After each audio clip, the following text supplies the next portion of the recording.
اب میں اصل بات بتاتا ہوں، شاید تم نے ہزاروں دفعہ سنی ہے، لیکن کیونکہ تمہارا اسپریچول انسائٹ نہیں ہے نا، حقائق آپ جانتے نہیں ہیں نا، اس لیے سننے سے کوئی فرق نہیں پڑتا، سمجھ میں تھوڑی آتا ہے۔ حقیقت کیا ہے؟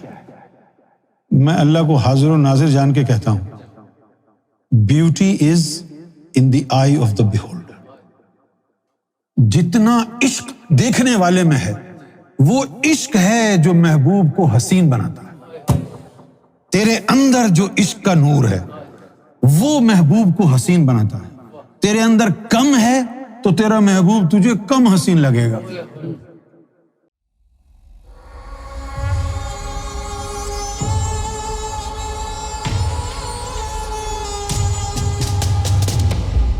مجھے ایک سوال پوچھنا ہے، اللہ تعالیٰ کا حسن و جمال کیا ہے؟ حسن اور جمال، اللہ تعالیٰ کی کوئی مثال نہیں ہے، نہ اس کے حسن و جمال کی کوئی مثال ہے۔ اگر اس کی جیسا کوئی حسین ہوگا تو آپ اس کی مثال دیں گے نا، اللہ تعالیٰ کی طرح کوئی حسین تو ہے نہیں نا۔ اچھا، اب اور آپ کے نزدیک جو معیار ہے حسن کا، وہ ظاہری جسم کی بناوٹ، خد و خال، یہ ڈیفائن کرتا ہے آپ کا حسن۔ اللہ تعالیٰ کا جو حسن ہے وہ خد و خال پر نہیں ہے، وہ ہے جاذبیت پر۔ اٹس اے ڈیوائن کیرزما، ایک میگنیٹزم۔ اس کا حسن ایسا ہے، اٹ پولز یو ٹورڈز ہم۔ وہ آدمی کا اختیار نہیں ہے، وہ کھینچے چلا جاتا۔ دیکھو گے تو پتہ چلے گا۔ ہمارے نزدیک تو جو حسن و جمال کا معیار ہے وہ خد و خال ہے، چہرے کی، جسم کی بناوٹ اور شاید رنگت بھی۔ ہمارے ہندوستان پاکستان میں تو کسی کا میرے جیسا سانولا رنگ ہو وہ حسین ہو ہی نہیں سکتا ہے، گورا چٹا رنگ ہو تو اس کو سمجھتے ہیں کہ بھئی یہ خوبصورت ہے۔ پاکستان میں ایک گانا سنتے تھے، نکالا سیاہ کالا میرا کالا ہے دلدار گورے آنو دفع کو۔ یہ گانا سننے کے بعد مجھے خیال آیا کہ کوئی انفیریورٹی کمپلیکس کا شکار ہوگا جس نے لکھا ہے نکالا سیاہ۔ آپ نے سنا یہ گانا؟ پھر ایک گانا جو ہے وہ وائٹل سائنز، ایک بینڈ تھا پاکستان میں، انہوں نے بھی یہ گانا نکالا، ساملی سلونی۔ اس کے بعد جو ہے ساملی سلونی کی بھی مارکیٹ ویلیو بڑھ گئی، اس سے پہلے صرف گورا رنگ تھا، اس کی قدر و قیمت تھی۔ اللہ کا شکر ہے اس طرح کے گانے جو ہے وہ وحی الہی کی طرح نازل ہوئے، اور ہم جیسے لوگوں کی بھی قدر و قیمت، قدر و منزلت میں اضافہ ہوا، سانولے رنگ والوں کی۔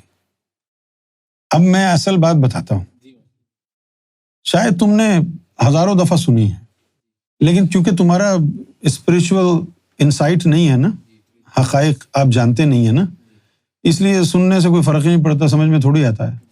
حقیقت کیا ہے؟ میں اللہ کو حاضر و ناظر جان کے کہتا ہوں، beauty is in the I of the بیہولڈر۔ کیا ہے؟ جتنا عشق دیکھنے والے میں ہے، وہ عشق ہے جو محبوب کو حسین بناتا ہے۔ تیرے اندر جو عشق کا نور ہے وہ محبوب کو حسین بناتا ہے۔ تیرے اندر کم ہے تو تیرا محبوب تجھے کم حسین لگے گا۔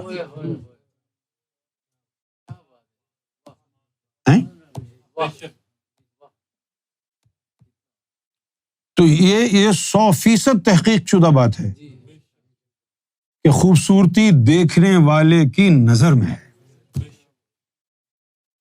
اب دیکھیے، بی بی عائشہ جو تھی، نبی پاک صلی اللہ علیہ وسلم کو کہتی کہ بھئی آپ تو اللہ کے محبوب ہو، امام الانبیاء ہو، لیکن آپ کے اندر کوئی وہ حسن تو مجھے نظر نہیں آتا جو یوسف میں تھا، جو موسیٰ میں تھا۔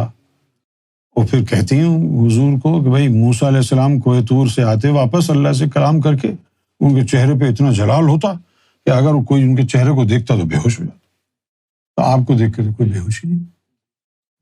یہ جملہ ختم ہونے سے پہلے حضور کے چہرہ انور سے ایک شعاع نور کی نکلی اور وہیں ڈھیر ہو گئی۔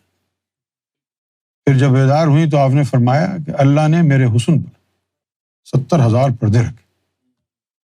وہ 70,000 پردے کہاں ہیں؟ پوچھو. انسان کی آنکھوں میں. مخلوق کے اوپر پردے ڈالے ہیں تو وہ پردے ہٹاتا جا، حسن مصطفیٰ نکھرتا جائے گا. مرشد سے تجھے کتنا پیار ہے، تیرے اندر جتنا نور ہے اتنا پیار ہوگا نا. مرشد تجھے کتنا زیادہ حسین لگتا ہے، جتنا تیرے اندر نور آئے گا اتنا زیادہ مرشد حسین ہوتا جائے گا. ادھر نہیں ہے حسن، حسن تیرے اندر ہے. سراپا حسن بن جاتا ہے جس کے حسن کا عاشق، بھلا اے دل حسین ایسا بھی ہے کوئی حسین ہو. تیرے اندر ہے. جتنا تیرے اندر نور آتا جائے گا، جس سے تجھے محبت ہے، وہ اتنا زیادہ حسین ہوتا جائے گا. وہی مرشد ہے. اور ماننے والوں کے ایمانوں میں فرق ہے. کسی کو وہ مرشد نظر آتا ہے، کسی کو وہ مہدی نظر آتا ہے، کسی کو وہ رب نظر آتا ہے. وہ کوئی کہتا ہے رب چھوڑو، وہ تو رب الارباب ہے. تیرے اندر جتنا نور ہے اتنا ہی مانے گا نا.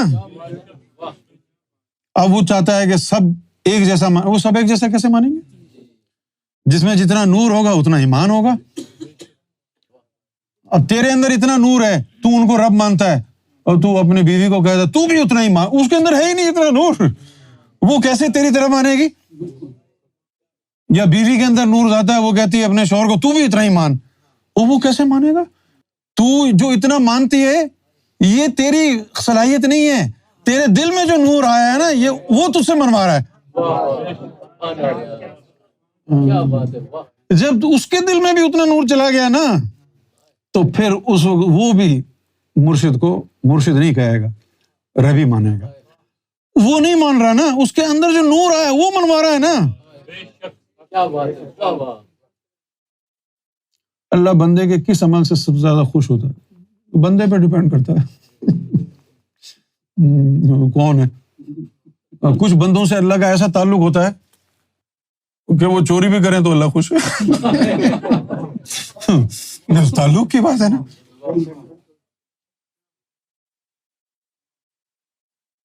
کچھ بندے ایسے ہیں، اللہ تعالیٰ کیا کہتا ہے قرآن میں تم لوگوں کے لیے؟ وہ کہتا ہے کہ عورتوں کو مت دیکھو، نگاہ نیچی کرو. دیکھو گے تو اللہ ناراض ہو جائے گا نا. وہ کچھ ایسے ہوتے ہیں وہ کہتا ہے کہ دیکھو ورنہ ناراض ہو جاؤں گا. کیوں کہتا ہے؟ تو اگر ان کو دیکھے گا تو تیرے اندر شہوت کا کتا بھونکے گا. وہ دیکھیں گے اس پر رحمت نازل ہوگی. ان پر رحمت جس کے دیکھنے سے نازل ہوگی تو اللہ اس کو کہے گا نا خوب دیکھ، تاکہ میری مخلوق کے اوپر رحمت برسے. حسن بصری جو تھے وہ دوسرے سلطان تھے. حسن بصری کی پرورش حضور کی آغوش میں ہوئی. دوسرے سلطان الفقراء تھے. حسن بصری ایک جگہ سے گزر رہے تھے تو وہاں ایک لڑکی تھی. وہ جو لڑکی تھی اس کو وہ گھور گھور کے دیکھنے لگے. اب وہ اتنا گھور کے انہوں نے دیکھا ٹکٹکی باندھ کے کہ وہ لڑکی بیچاری شریف عورت تھی، چلی آئی. کہنے لگی حضور آپ کو میرے اندر کیا اچھا لگا؟ تو انہوں نے کہہ دیا کہ بھائی تمہاری آنکھیں بڑی خوبصورت ہیں. وہ بیچاری بھی پتہ نہیں کوئی خاصی مخلوق ہوگی. وہ گھر گئی، چاقو سے اپنی آنکھیں کاٹی، پلیٹ میں رکھی اور لے آئی. کہنے لگی جی یہ آنکھیں لے لیں، آپ کو پسند تھی. اب وہ جو آنکھیں نکال دی، 8-10 گھنٹے گزرے ہوں گے، موت واقع ہو گئی. حسن بصری نے خواب میں دیکھا کہ وہ لڑکی جو ہے جنت میں ٹہل رہی. تو انہوں نے پوچھا تو جنت میں کیسے پہنچ گئی؟ کہنے لگی آپ کو میری آنکھیں پسند تھی نا، میں نے نکال کے آپ کو دے دی. اللہ نے کہا کہ تو نے میرے دوست کا بھرم رکھا، میں تیرا بھرم رکھتا ہوں. اب تم کرو، کوئی تم کو آنکھ نکال کے دے گی؟ نہیں نا. تو کچھ ایسے ہیں جو دیکھیں تو رحمت ہوتی ہے، اور تم کو منع کیا کہ تم نہیں دیکھو، تم دیکھو گے تو شہوت کا کتا بھونکے گا.